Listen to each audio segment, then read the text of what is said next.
It's another edition of Time About the Movies, and today we're finally wrapping up 2002. We're taking a look at the films of December 25th, 2002, December 27th to be exact. Christmas was on a Wednesday this weekend, but the week itself is December 27th, 2002. And we've got another big week of movies, I think 7 in particular to look at, although one of them is technically a re-release, so we can get through that one pretty quickly, because we've talked about this one before.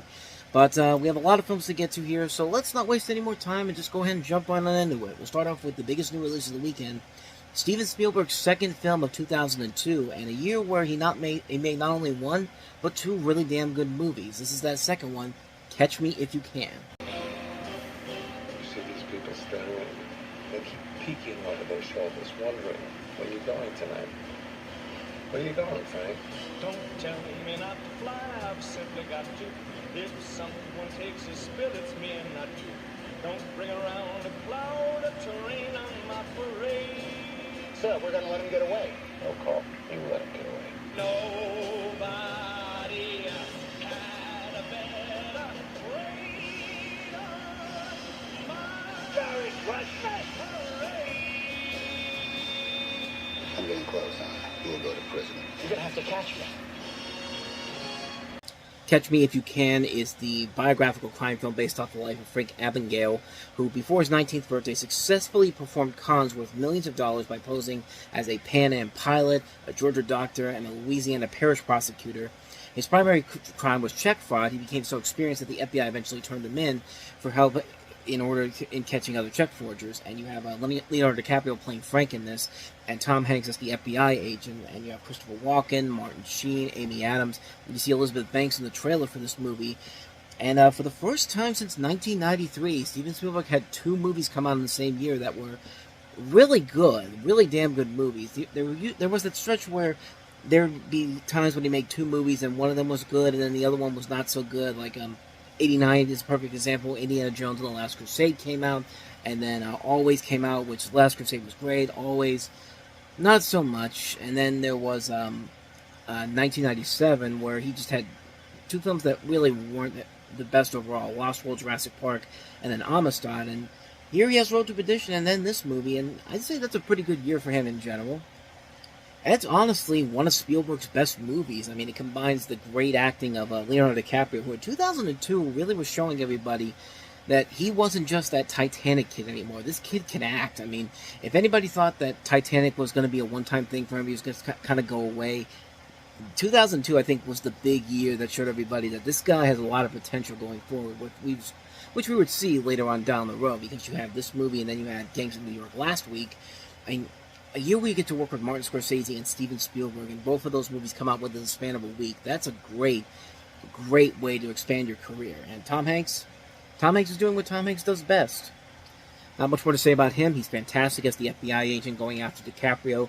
Christopher Walken is really good in the movie, too. Like, he got an Oscar nomination for this, and you can see why. He really is not playing the same Christopher Walken that we've seen before. It's back to what made him win the Oscar for The Deer Hunter in the first place. Like, he really is acting his ass off in this movie, and you get to see a lot of actors in the prime of their early careers. Jennifer Garner, you see a little bit of her in here. Elizabeth Banks, as I just mentioned. Amy Adams, before she made it big. It's a great film that's an excellent homage to the crime comedy capers of the 60s and 70s, and just the intro alone makes it worth the price of admission. I mean, this is still one of the best movie intros you'll ever see, with a lot of homages to Saul Bass, the great post movie guy who used to graphic designer, movie guy, but he designed a lot of the most iconic logos in history. You know, the Geffen Records logo, the Hanna-Barbera Swirling Star logo. He did a lot of stuff for Alfred Hitchcock and James Bond. I mean, this is a great homage to his work in this particular intro, and it's still one of the best intros you'll ever see for a movie. I mean, just like Catch Me If You Can is one of Spielberg's best movies in general. It's really a fantastic film that works on so many levels, from the acting, to the visual look, to the writing, to the direction. I mean, it's one of Spielberg's best films, and one that I can't recommend enough. Catch Me If You Can. I don't think I need to say too much more about that one. I really don't think I need to say too much more about this next one, because this won Best Picture that year. And in this guy's personal opinion, this may be one of the best picture winners of all time. It's Rob Marshall's Chicago. The verdict is in. Chicago is the most nominated motion picture of the year, with 13 Academy Award nominations, including Best Picture of the Year. God, that's beautiful. Rolling Stone is calling Chicago a sexy knockout. You're damn right. Spectacular, dazzling, bold and funny, exuberant entertainment. You couldn't buy that kind of publicity. This is the Best Picture of the Year. That's Chicago. Chicago. That jazz. Rated PG-13. Now. Based off of the 1975 Bob Fosse musical, which was actually in turn based off the 26th play of the same name, it explores the themes of celebrity scandal and corruption in Chicago during the Jazz Age, where you center around Roxy Hart, played by Renee Zellweger, and Velma Kelly, played by Catherine Zeta-Jones, two murderers who find themselves in jail awaiting trial in 1920s Chicago. Roxy, a housewife, and Velma, a vaudevillian, fight for the fame that will keep them from the gallows, and also features Richard Gere playing the lawyer who is defending the both of them, and it marks the feature film debut of Rob Marshall, who also did choreography on the film, with a script by Bill Condon, who would later go on to direct Dreamgirls and then do the Beauty and the Beast remake that came out in 2017. This film was highly praised when it came out. It was nominated, as it said in the trailer, the most nominees for a Best Picture, an Academy Award nominated film that year, 13 nominations, and won 6 of them for Best Picture, and one also for Catherine Zeta-Jones. Queen Latifah was also nominated. Renee Zellweger was also nominated. I think Richard Gere was also nominated too. I could be wrong on that, but yeah, this really is one of the best picture winners ever, because it's a film that still holds up after all these years. When I think of the best pictures of the year, this is the type of film that deserves to win Best Picture, because it really was the high point of 2002. The music in this movie is amazing. The visual look of the movie is amazing. It appeals to everybody. It appeals to women. It appeals to men. It appeals to everybody. Like, you can always find something about this movie, no matter who you are, no matter what a gender you are, no matter what age you are.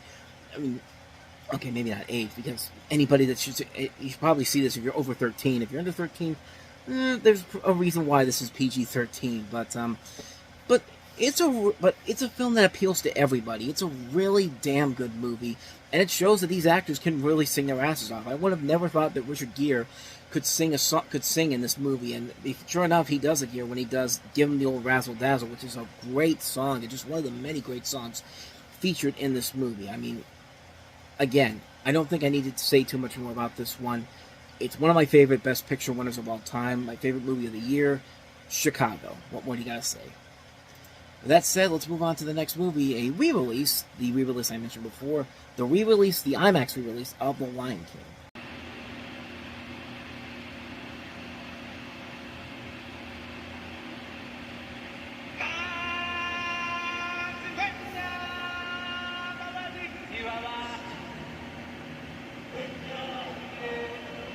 On December 25th, coming exclusively to IMAX theaters and large format cinemas. Remember who you are. Simba! You're so weird. You have no idea. What's going on here?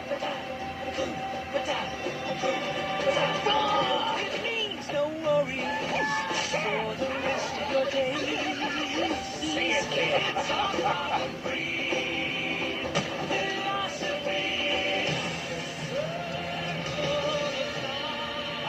Hear the roar. Feel the power. Why do I always have to save you? And rediscover the majesty. I've really missed you. The king has returned. He's not the king. Are you? Walt Disney Pictures proudly presents You are the one true king. The Lion King, as you've never seen it before. Whoa. Exclusively in IMAX theaters and large format cinemas worldwide.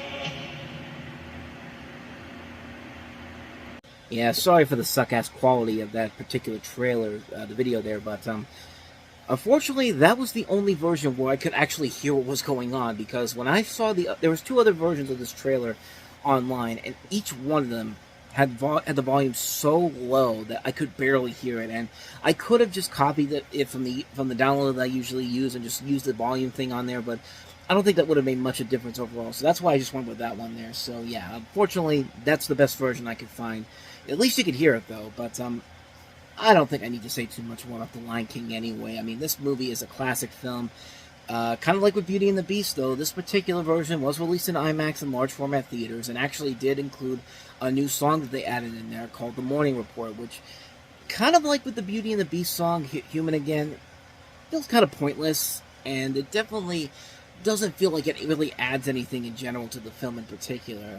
I mean, they couldn't even get Rowan Atkinson to come back and sing the song for the movie. I mean, it's just, this one feels more unnecessary than the Beauty and the Beast song did, because at least the Beauty and the Beast song had a purpose to it. But this song, the Morning Report, was just kind of like, yeah, there's no reason to put this back into the movie.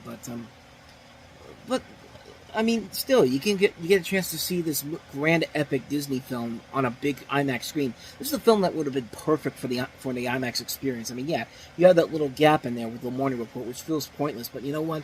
I would have loved to have seen this on a big epic screen, like I've talked about before, Beauty and the Beast. Like, I've seen a couple movies in IMAX 3D back about 20 years ago, and if this was playing in an IMAX theater, I would have been more than willing to go see it, because this is a film that definitely deserves to be seen on a grand epic level like that. But saw the 3D version a couple times in theaters. We'll get to that one in about 10 years' time when we get to that re-release. But yeah, not much more I can add to this one here. We've kind of already delved into The Lion King as it is, and yeah, not much more to say about that one. So let's go ahead and get back to some newer releases, and we move on to, oh boy, one of the most what the hell were you thinking moves of anybody who's ever won an Academy Award.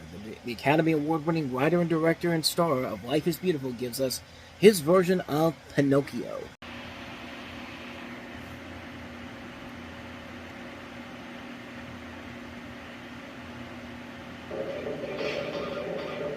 This is the log that became the puppet who stole the show, tickled a giant, charmed a fairy, told a lie, turned into a donkey, saved his dad, and became a legend. Oh boy. This Christmas, one of the most beloved characters of all time, are you talking to me? Is coming to theaters as you've never seen him before. This is gonna be good.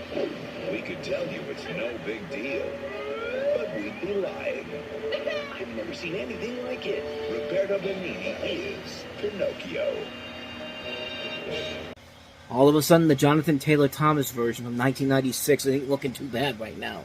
Well, then again, most Pinocchio adaptations since this has come out have not been that great. I mean, Disney even couldn't make it right with the live action version they did with Robert Zemeckis.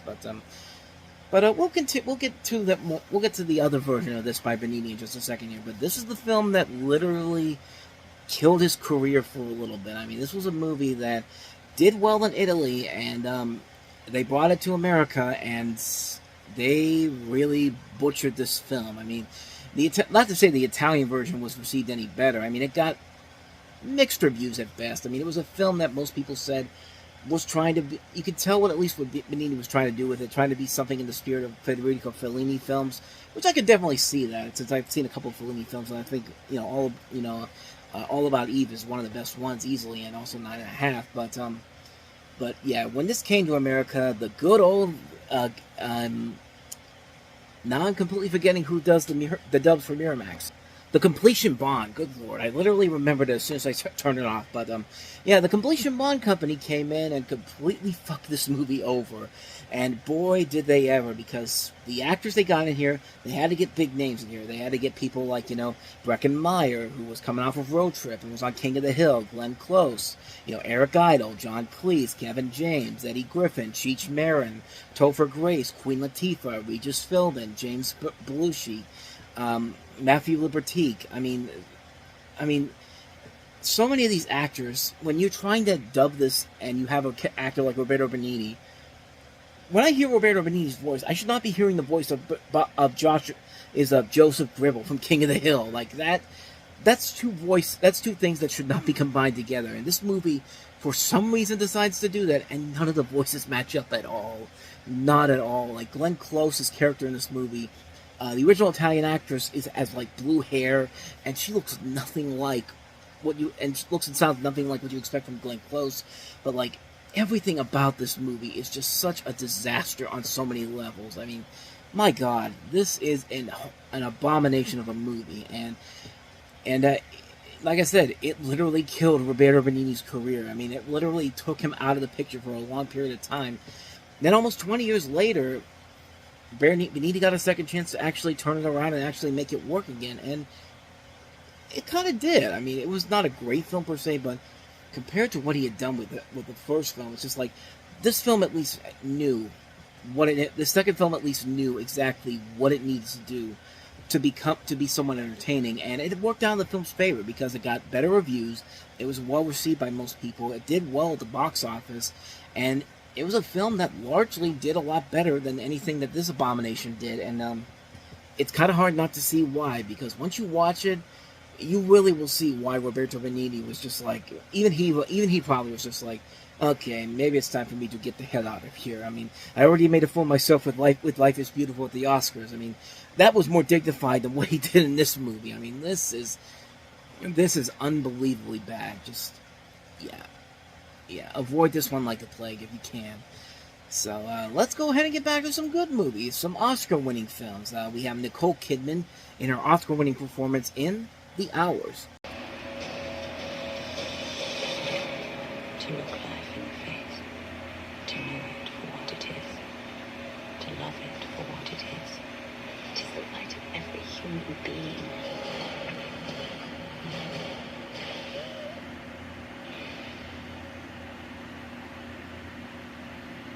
Or as Denzel Washington said on Oscar night, by a nose, Nicole Kidman, because Steve Martin made a joke earlier in the night talking about the prosthetic nose Nicole Kidman had, but that's beside the point here. The Hours, directed by Stephen Daldry, and it centers around three lives connected by Virginia Woolf's 1925 novel, Mrs. Dalloway.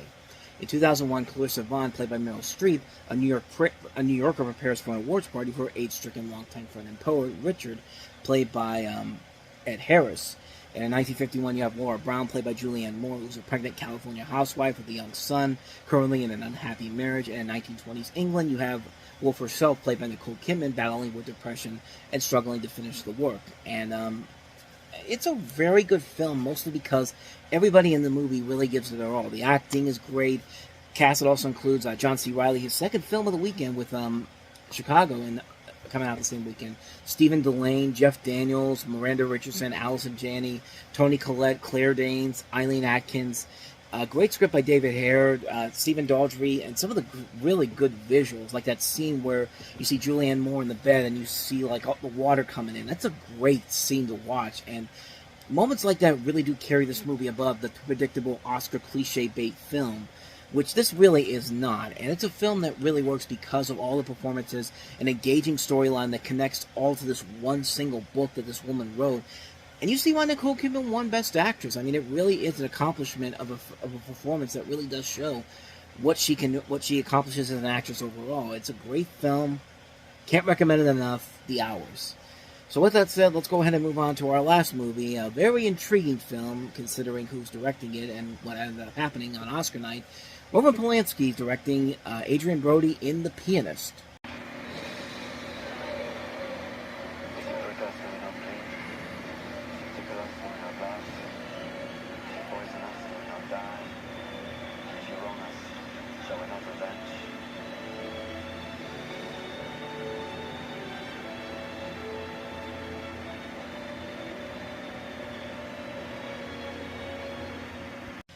Based off the autobiography The Pianist, the extraordinary true story of a one-man survival in Warsaw in 1939 to 1945, Ladislaw Splizman, I think I'm pronouncing that right. If I'm not, I'm sorry, is a Polish-Jewish radio station pianist played by Adrian Brody, and he sees Warsaw change gradually as World War II begins. He's forced into the Warsaw ghetto, but is later separated from his family during Operation Reinhardt.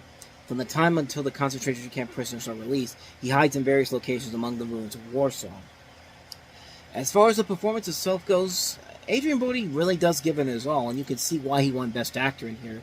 He really is the best thing about the film in general, and the film itself really is a good movie. It's probably one of Roman Polanski's best films in a long, long time. I mean, it's a film that shows that yeah, I mean, he's got a lot of things that we should talk about that are very, very unfortunate about him. But at the same time, this dude can still direct, and this is a guy that still can really make some great films. And this is a film that really is a towering achievement to the master craftsman of what this guy can really do. I mean, this is a film that really deserved the awards that it got. It deserved an Oscar for Adrian Brody for direction, for acting, and for Roman Polanski as a director.